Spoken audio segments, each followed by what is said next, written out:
नमस्कार दोस्तों, स्वागत है आप सभी का एक बार फिर से नए वीडियो में। हम आपके लिए लेकर आए हैं जीके के most important questions MCQ pattern में। हर एग्जाम के लिए मास्टर वीडियो है। अगर आप हमारा ये वीडियो पहली बार देख रहे हैं तो इससे पहले भी हमने कई टॉपिक्स पर वीडियो अपलोड किए हैं। आप वीडियो प्लेलिस्ट में चैनल की जाकर देख सकते हैं। अगर आपने चैनल सब्सक्राइब नहीं किया है तो कर लीजिए, जिससे लेटेस्ट वीडियो आपको नोटिफिकेशन के माध्यम से मिल सके। चलिए तो फिलहाल अभी हम ये वीडियो शुरू करते हैं। अगर अच्छा लगे वीडियो तो लाइक ज़रूर करिएगा और अपने ग्रुप्स में ज़रूर शेयर करिएगा। एटलीस्ट एक ग्रुप में तो ज़रूर शेयर करें, जिससे उन स्टूडेंट्स को ये क्वेश्चंस मिल सके जिनको इनकी ज़रूरत है और आपके साथ साथ और भी दोस्त अपने क्लास में जुड़ सकें। चलिए शुरू करते हैं। सबसे पहला प्रश्न ये रहा आपके सामने। कर्नल क्लाइव का गधा या सियार की संज्ञा किसे दी गई थी? तो कर्नल क्लाइव का गधा या सियार की संज्ञा मीर जाफर को दी गई थी। विश्व में लंबी रेशे की कपास के प्रमुख उत्पादक देश कौन है? तो विश्व में लंबी रेशे की कपास के प्रमुख उत्पादक देश संयुक्त राज्य अमेरिका और मिस्र हैं। शास्त्रीय संगीत कहाँ से लिया गया है? तो राइट आंसर हो जाएगा शास्त्रीय संगीत सामवेद से लिया गया है। इलाहाबाद की द्वितीय संधि 16 अगस्त 1765 किसके बीच में हुई थी? तो इलाहाबाद की द्वितीय संधि 16 अगस्त 1765 में शुजा-उद-दौला और क्लाइव के बीच में हुई थी। विश्व में कपास की कृषि के अंतर्गत सर्वाधिक क्षेत्रफल किस देश में पाया जाता है? तो कपास की खेती के अंतर्गत सर्वाधिक क्षेत्रफल भारत में पाया जाता है। कर्नाटक संगीत का पितामह किसे कहते हैं? तो राइट आंसर हो जाएगा कर्नाटक संगीत का पितामह पुरंदर दास जी को कहा जाता है। बंगाल के नवाब अलीवर्दी खां का उत्तराधिकारी कौन है? तो बंगाल के नवाब अलीवर्दी खां का उत्तराधिकारी सिराजुद्दौला है। विश्व में सबसे उत्तम स्वाद वाला कहवा किसे माना जाता है? तो विश्व में सबसे उत्तम स्वाद वाला कहवा मोचा कहवा को माना जाता है। गायन के क्षेत्र में संयुक्त राष्ट्र में गायन का गौरव किसे प्राप्त है? तो गायन के क्षेत्र में संयुक्त राष्ट्र में गायन का गौरव MS सुब्बलक्ष्मी जी को प्राप्त है। किस मुगल बादशाह ने 1733 में बिहार की सूबेदारी बंगाल के नवाब शुजा-उद-दौला को प्रदान कर दी थी? तो मुगल बादशाह मोहम्मद शाह रंगीला ने 1733 में बिहार की सूबेदारी बंगाल के नवाब शुजा-उद-दीन को प्रदान कर दी थी। व्यापारिक दृष्टिकोण से कहवा की किस्म इनमें से कौन सी नहीं है? तो ऑप्शन के अकॉर्डिंग अगर देखा जाए तो व्यापार करने के दृष्टिकोण से कहवा की किस्म कॉफिया साइबेरिका नहीं है। बेगम अख्तर कला की कौन सी विधा से संबंधित है? तो कला के क्षेत्र में बेगम अख्तर जी जो है संगीत के क्षेत्र में प्रसिद्ध हैं। इनमें से किसने मुर्शिदाबाद की स्थापना की तथा उसे ढाका के स्थान पर बंगाल की राजधानी बनाया? तो मुर्शिदाबाद की स्थापना मुर्शिद कुली जफर खान ने की और ढाका के स्थान पर बंगाल की राजधानी मुर्शिदाबाद को बनाया था। कहवा किस जलवायु की उपज होती है? तो उष्ण कटिबंधीय जलवायु की उपज कहवा होती है। गायन की ध्रुपद शैली का आरंभ किसने किया था? राइट आंसर क्या हो जाएगा? तो गायन की ध्रुपद शैली का आरंभ जो है स्वामी हरिदास जी ने किया था। मुर्शिद कुली जफर खां को बंगाल तथा उड़ीसा की सूबेदारी किस मुगल बादशाह से मिली थी?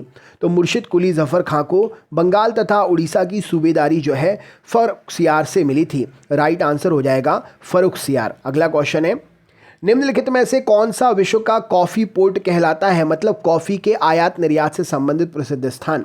तो विश्व का कॉफ़ी पोर्ट सेंट टॉस को कहा जाता है। राइट आंसर हो जाएगा। पंडित भीमसेन जोशी जी इनमें से कौन है? तो ऑप्शन के अकॉर्डिंग अगर देखा जाए तो पंडित भीमसेन जोशी जी हिंदुस्तानी गायक हैं। निम्न में से किसने ग्रामीण जाटों को एक सैनिक शक्ति के रूप में संगठित किया था? तो ग्रामीण जाटों को सैनिक शक्ति के रूप में चूड़ामन जी ने संगठित किया था।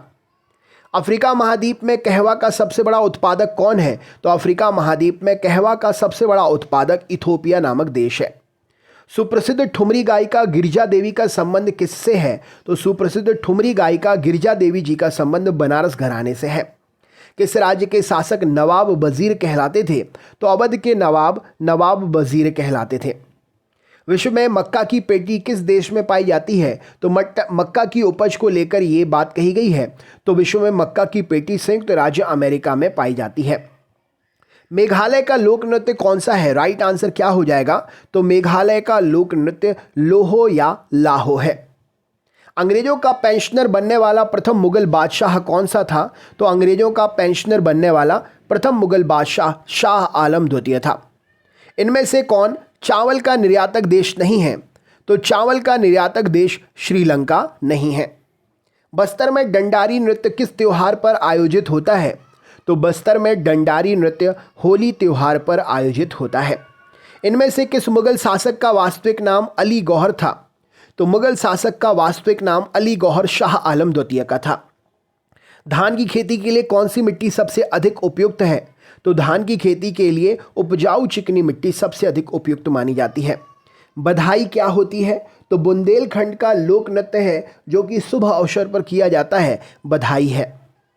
अहमद शाह अब्दाली के प्रथम आक्रमण के समय मुगल सम्राट कौन सा था? तो अहमद शाह अब्दाली के प्रथम आक्रमण के समय मुगल सम्राट मोहम्मद शाह रंगीला था। निम्नलिखित में से किस फसल की कृषि मात्र उत्तरी गोलार्ध में ही सीमित है? तो किस फसल की खेती उत्तरी गोलार्ध में ही सीमित है? तो यह है चुकंदर की खेती मात्र उत्तरी गोलार्ध में ही सीमित है। इनमें से कौन सा लोक जनजातीय नृत्य कर्नाटक से संबंधित है? तो यक्षगान लोक जनजातीय नृत्य कर्नाटक से संबंधित है। भारत पर आक्रमण करने वाले किस ईरानी शासक को ईरान का नेपोलियन कहा जाता है? तो भारत पर आक्रमण करने वाले ईरानी शासक नादिर शाह को ईरान का नेपोलियन कहते हैं। निम्नलिखित में से किस फसल का अंतर्राष्ट्रीय व्यापार नहीं होता है? तो गन्ने की फसल का अंतर्राष्ट्रीय व्यापार नहीं होता है। कर्मा लोक नृत्य भारत के किस राज्य में प्रचलित है? राइट आंसर क्या हो जाएगा? तो कर्मा लोक नृत्य जो है ये छत्तीसगढ़ राज्य में प्रचलित है, राइट आंसर हो जाएगा। अवध, हैदराबाद, भरतपुर, रुहेलखंड और फर्रुखाबाद किस मुगल शासक के समय में स्वतंत्र हुए थे? तो अवध, हैदराबाद, भरतपुर, रुहेलखंड और फर्रुखाबाद मोहम्मद शाह रंगीला के समय में स्वतंत्र हुए थे, राइट आंसर हो जाएगा। इनमें से कौन सा द्वीप गन्ने की उन्नत खेती करता है? तो गन्ने की उन्नत खेती के लिए हवाई द्वीप प्रसिद्ध है। भारतीय शिवाजी किस शैली में नृत्य के लिए प्रसिद्ध है? तो भारतीय शिवाजी मोहिनी अट्टम नृत्य शैली में प्रसिद्धि प्राप्त किए हुए हैं। किस मुगल बादशाह का मूल नाम रोशन अख्तर था? तो मुगल बादशाह जिसका मूल नाम रोशन अख्तर था वह था मोहम्मद शाह रंगीला। चाय की खेती के लिए सबसे उपयुक्त जलवायु कौन सी होती है? तो मानसूनी जलवायु चाय की खेती के लिए सबसे उपयुक्त जलवायु होती है। आर्य समाज का संस्थापक किसे माना जाता है या कौन है आर्य समाज के संस्थापक? तो स्वामी दयानंद सरस्वती जी आर्य समाज के संस्थापक हैं। सैयद बंधुओं का पतन किसके समय में हुआ था? राइट आंसर क्या है? तो सैयद बंधुओं का पतन जो है मोहम्मद शाह के समय में हुआ था।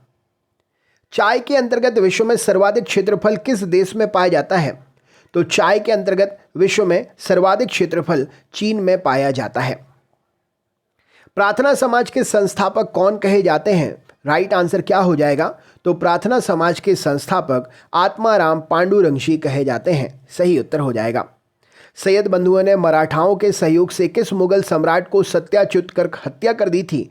तो सत्ता से उतार कर उसकी हत्या कर दी थी ये मुगल सम्राट फर्रुखसियार।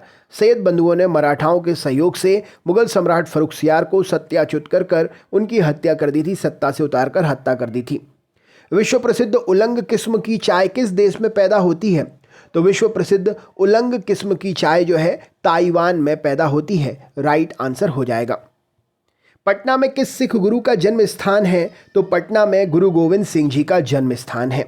नृप निर्माता यानी कि किंग मेकर इनमें से कौन कहे जाते हैं? तो किंग मेकर सैयद बंधुओं को कहा जाता था, राइट आंसर हो जाएगा। सैयद बंधु किंग मेकर कहलाते थे। निम्न में से कौन सा देश चाय निर्यातक देश नहीं है जो चाय का निर्यात नहीं करता है? तो यूएसए चाय निर्यातक देशों में नहीं आता है।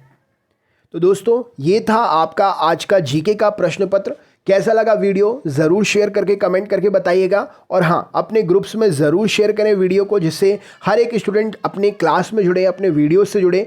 इससे पहले वाले वीडियोस देखने के लिए आप हमारे कंटेंट की प्लेलिस्ट में जाकर देख सकते हैं। Topic wise video per day प्राप्त करने के लिए चैनल को सब्सक्राइब करके बेल आइकन ऑन कर लीजिएगा, जिससे रेगुलर नोटिफिकेशंस आपको टाइम टू टाइम मिल सके। तो चलिए अभी हम आपसे मिलते हैं नेक्स्ट वीडियो में। अपना ख्याल रखें, वीडियो अच्छा लगे तो लाइक ज़रूर करिएगा। बहुत बहुत धन्यवाद वीडियो अंत तक देखने के लिए। Thank you so much. जय हिंद, जय भारत।